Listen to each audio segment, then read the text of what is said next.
নমস্কার, আমি প্রজ্ঞা পারিজাত গৌরীপুত্র গণেশের সামনে থেকে আজকে আমি কবিতা পাঠ করছি সন্দেশখালি থেকে দীনবন্ধু দাশের।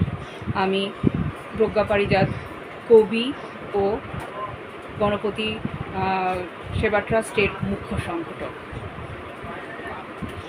কবিতার নাম দীনবন্ধু দাশের কবিতার নাম আমার কবিতা। খুব সুন্দর কবিতা আমি পড়েছি এবং খুব মর্মস্পর্শী কবিতা, শুনে দেখুন, আপনারা ভালো লাগবে। আমার কবিতা দীনবন্ধু দাশ।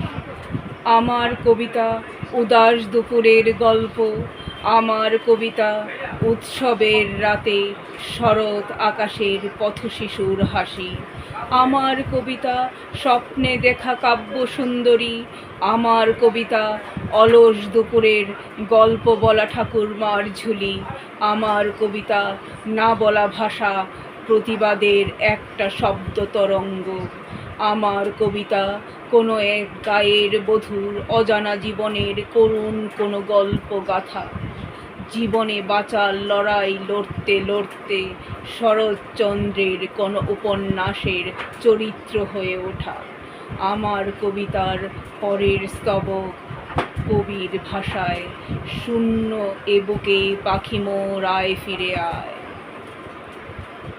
খুব সুন্দর কবিতা দীনবন্ধু দাশ আমাদেরকে উপহার দিয়েছেন সন্দেশখালি থেকে। সত্যি খুব মর্মস্পর্শী এবং আমার কবিতাটা পড়ে এত ভালো লেগেছে যে আমি এখনই আমার মনে হয়েছে আমি কবিতাটা আবৃত্তি করি। খুব ভালো হয়েছে, খুব সুন্দর কবিতা। আরও কবিতা আমরা আশা করব সন্দেশখালি থেকে দীনবন্ধু দাশের কাছ থেকে। নমস্কার, আপাতত এইটুকু, পরে আবার আসবো এই কবিতা নিয়ে।